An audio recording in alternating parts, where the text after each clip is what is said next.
Hello and good morning, children. Today I will continue with the chapter number 8, Body Movements. Last video में students हमने जर्ट्स of animals के बारे में देखा था, जिसमें अर्थ फॉर्म के बारे में हमने डिस्कस किया था कि जो अर्थ फॉर्म होते हैं वो ज़्यादातर ग्राउंड लेवल्स में और सॉइली जगह पर पाए जाते हैं और वो सॉइली एरिया में ही मूव्स करते हैं।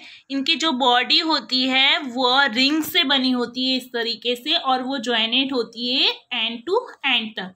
इनके अंदर जो अर्थवर्म होते हैं उनके अंदर बोन्स नहीं होते हैं, वो अपने मसल्स के हेल्प से अपनी बॉडी को शॉर्ट कर लेते हैं, ठीक है। और ये ज़्यादातर ग्राउंड लेवल पर पाए जाते हैं। जो अर्थवर्म होते हैं वो मूव कर सकते हैं सॉइल्स के अंदर, ठीक है। इसकी बॉडी जो होती है वो स्लिमी होती है स्टूडेंट्स, जिसके हेल्प से वो मूवमेंट्स करते हैं। नेक्स्ट पॉइंट से हमारा स्नेल। स्नेल क्या है? स्नेल इस टाइप्स का होता है स्टूडेंट्स, ठीक है। This is called the shells. ये क्या होते हैं? इसे हम शेल भी कहते हैं। ये स्नेल्स का सेकेंड नेम, इसे शेल भी हम कहते हैं। It is the outer skeletons of the snails. इसका जो बाहरी स्केलेटन होता है वो स्नेल्स इस तरीके से होता है और ये आउटर स्केलेटन से बने होते हैं, लेकिन इनके अंदर but it is not made of bones. लेकिन इनके अंदर बोन्स नहीं होते students. The cell is a single units. इनके अंदर सिंगल यूनिट्स होता है and does not help in moving from place to place. और ये एक जगह से दूसरी जगह पर मूव नहीं कर सकते सिंगल यूनिट्स होने के कारण। It has to be dragged along. ये ड्रैग्स करते हुए चलते हैं। Place the snail on glass plate and watch its. आपको ऑब्जर्व करना है। इस तरीके से आपको एक प्लेस लेना है स्नेल का ग्लास प्लेट में और उसे देखना है कि किस तरीके से मूवमेंट्स करते रहते हैं। जो स्नेल होते हैं स्टूडेंट्स वो मूव करते हैं with the help of their muscles. ये जो स्नेल होते हैं वो अपने मस्कुलर्स की मदद से मूवमेंट्स करते हैं। और उनके जो फुट होते हैं ना, ये स्टूडेंट्स उनके फुट होते हैं वो एकदम फ्लैट होते हैं, ठीक है। और this motion is powered by succeeding waves of muscular contractions of the foots. इनके फुट्स के अंदर इतनी पावर होती है कि वो उनके मोशंस में हेल्पिंग करते हैं, उनके कंट्रैक्शंस को, मस्कुलर को कंट्रैक्शन देने में। तो ये जो स्नेल होते हैं वो अपने मस्कुलर्स के थ्रू मूवमेंट्स करते हैं और इनके जो फुट होते हैं वो एकदम फ्लैट होते हैं। अब हम बात करते हैं कॉकरोच की। कॉकरोच तो आपको पता ही है कि वॉक एंड क्लाइंब करता है एज वेल एज फ्लाई भी करता है एयर में, ठीक है। वो चलता भी है और वॉल के ऊपर चढ़ता भी है और फ्लाई के अंदर एयर के अंदर फ्लाई भी करता है। इसके कितने पेयर्स होते हैं स्टूडेंट्स? 3 पेयर्स ऑफ लेग होते हैं। This help in walking. जिसके हेल्प से वो वॉकिंग करते हैं। The body is covered with harder outer skeleton. इनकी जो बॉडी होती है बहुत ही हार्ड होती है, आउटर स्केलेटन से बनी होती है और इससे इनका जो आउटर स्केलेटन होता है वो कवर किया जाता है क्योंकि वो बहुत ही हार्ड होता है। This outer skeleton is made of number of plates. इनका जो आउटर स्केलेटन होता है वो बना होता है बहुत सारे नंबर ऑफ प्लेट्स से, जो ज्वाइन होता है एक दूसरे से। And that permits movements. जो परमिट्स करता है उनको मूवमेंट्स करने के लिए। There are 2 pairs of wings attach to the body behind head. इनके 2 पेयर्स, इनके जो विंग्स होते हैं, पंख होते हैं, उसमें 2 पेयर्स होते हैं जो उनकी बॉडी के हेड से अटैच होते हैं स्टूडेंट्स। पीछे के हेड से अटैच होते हैं। इनके 2 पंख होते हैं जिन्हों इनकी बॉडी के हेड से पीछे की तरफ अटैच होते हैं। The cockroach have distinct muscles those near the legs. ये जो लेग्स के पास से ही ये कॉकरोच के लेग्स होते हैं, उनके पास ही उसकी मसल्स होती है जो मूव करती है लेग्स के थ्रू और वॉकिंग करते हैं, जिसके थ्रू वो लेग्स को अपने उनके लेग्स होते हैं वो वॉकिंग करते हैं। The body muscles move the wings.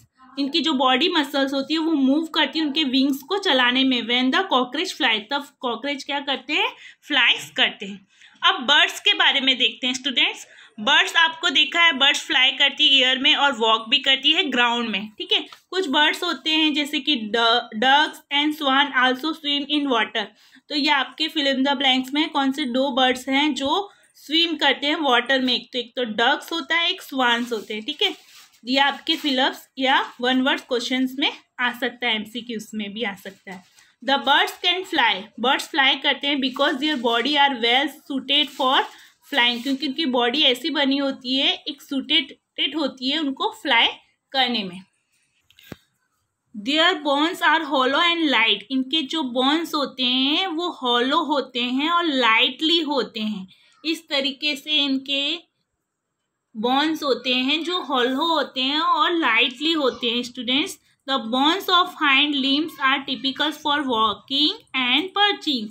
The body parts of the forelimbs are modified as a wings. The shoulder bones are strong. इनके जो बॉडी पार्ट्स होती है उसमें जो शोल्डर पार्ट्स का जो बोन्स होता है वो स्ट्रॉन्ग होता है, और बाकी के जो पार्ट्स होते हैं जो विंग से जुड़े होते हैं स्टूडेंट्स वो बहुत ही लाइटली होते हैं, सॉफ्ट होते हैं। The breast bones are modified to hold the muscles of fight which are use to move the wings ups and down. इनके जो ब्रेस्ट बोन्स होते हैं उनके अंदर होल्ड किए जाते हैं मसल्स में, जो फाइट करते हैं उनको मूवमेंट्स करने में, जिसकी वजह से उनके विंग्स अप एंड डाउन, ऊपर और नीचे होते हैं। किसकी वजह से? ब्रेस्ट बोन्स की वजह से। फिश, अब ये स्टूडेंट्स फिश तो आप जानते ही है, फिश कहाँ पे रहती है? फिश क्या है? एक एक्वाटिक एनिमल्स है जो वाटर में लिव करती है। Fishes has a well-arranged skeleton covered with strong muscles. Fish के अंदर एक ऐसा अरेंजमेंट किया जाता है उसके स्केलेटन को कवर करने का, जो स्ट्रॉन्ग मसल्स के साथ बना हुआ होता है, और ये मूवमेंट्स करते हैं अपनी फिन्स के थ्रू। इनकी जो फिन्स होती है साइड्स में फिश की, उसके थ्रू वह क्या करते हैं? मूवमेंट्स करते हैं। This movement is helped by fins present on tails. और इनकी जो फिन्स होती है वो कहाँ पे प्रेजेंट होती है? इनकी टेल्स में प्रेजेंट होती है। And also the fins present on body helps. इस फिन्स की वजह से ही वो अपने बॉडीज को मूवमेंट्स करते हैं और अपने बॉडी को स्विमिंग में, जिस तरीके से वो स्विमिंग करते हैं, तो वो स्विमिंग के थ्रू ही अपनी फिन्स को फैला सकते हैं, उससे स्विमिंग कर सकते हैं। Have you noticed that the shape of bird is somewhat like a fish? The head and tail of the fish are smaller. Fish का जो हेड और टेल होता है वो बहुत ही स्मॉलर होता है देन द मिडल पोर्शन। इनका जो मिडल पोर्शन होता है, बीच का पार्ट होता है बॉडी का, उससे जो टेल और हेड होता है वो बहुत ही स्मॉलर होता है। The body tapers at both ends. जो टेपर एंड्स होता है बॉडीज का वो बहुत पोर्शन से अटैच होता है, और इस बॉडी शेप्स को हम कहते हैं stream line. Fish also have other fins. Fish के अंदर अदर फिन्स भी होती है जो उसके बॉडी से अटैच होती है, वो उसे हेल्प करती है, उसके बैलेंस को बना के रखती है वाटर्स के अंदर, और उसके बॉडीज को बना के रखती है, और जिसके थ्रू वो अपनी डायरेक्शंस को भी बनाता है जब वो स्विमिंग करती है। Did you ever notice that the underwater diver wear fins like a flippers? जो fins होती हैं फिश की, वो क्या करती है? फ्लिपर करती हैं अपने उसकी फीट के थ्रू। फ्लिपर करती है उसकी फीट के थ्रू वाटर के अंदर, जिसकी हेल्प से वो ईजिली मूव करती हैं वाटर के अंदर। Now our next point is snakes. अब ये स्नेक्स क्या है स्टूडेंट्स? स्नेक्स तो आप सभी ने देखे हैं, ये स्नेक्स आपने सभी ने देखे हैं। और जो स्नेक्स होते हैं, snakes lives on a grounds, water and also on a trees.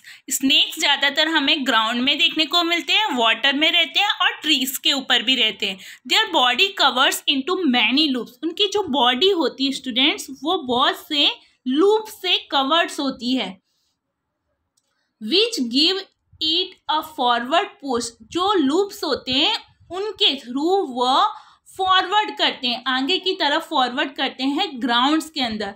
और ये जो स्नेक्स होता है एक रेप्टाइल्स एनिमल्स होता है, यानी ये एक रेंगने वाला, रेप्टाइल्स मीन्स ये एक रेंगने वाला एनिमल्स है जो ग्राउंड लेवल पर रेंगता है और ट्रीज में और वाटर्स पर लीव करता है। इसके लूप्स के थ्रू ही वो आगे की तरफ फॉरवर्ड करते हैं और उन्हें आगे की तरफ प्रेसिंग किया जाता है ग्राउंड लेवल में। ओके, तो snake have a long backbone. इसके स्नेक्स के अंदर एक लंबी बैकबोन होती है स्टूडेंट्स। जैसे हमारे पीठ के पीछे एक लंबी सी हड्डियां होती है जो बैकबोन होता है, जो हमारे नेक से जुड़ा होता है, उसी तरह स्नेक्स के अंदर लॉन्ग बैकबोन होते हैं। They have many thin muscle, और ये जो इनके अंदर जो मसल्स होती हैं वो बहुत सारी होती है, लेकिन वो बहुत ही थीन होती है, पतली होती है। They are connected to each other, वो एक दूसरे से कनेक्टेड होती हैं। Even though they are far from one other, और ये बहुत दूरी तक बैकबोन के थ्रू ही जो बहुत दूरी तक अपना सफ़र तय करते हैं। मसल्स आर आल्सो इनकरेक्ट, जो मसल्स होती हैं बैकबोन्स के अंदर वो इंटरकनेक्ट होती है, एक दूसरे से कनेक्ट होती है। जैसे कि रिब्स होते हैं उनके अंदर और स्किन्स, तो एक ये रिब्स और स्किन्स वो क्या होगी, अपने बैकबोन से उनके अंदर इंटरकनेक्ट होगी। Snakes body curves into many loops, और जो स्नेक्स की जो बॉडी होती है वो कर्व्स करती है, उसके अंदर लूप्स होते हैं इसके कारण।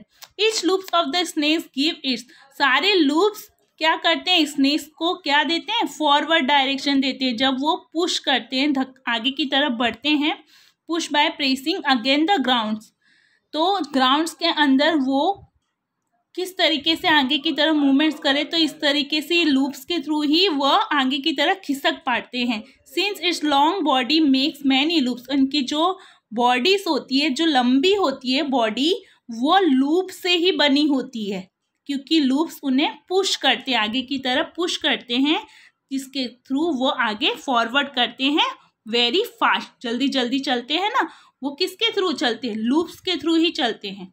ओके, तो ये था हमारा स्नेक्स का। तो यहाँ पे स्टूडेंट्स हमारे सारे पॉइंट्स कंप्लीट होते हैं।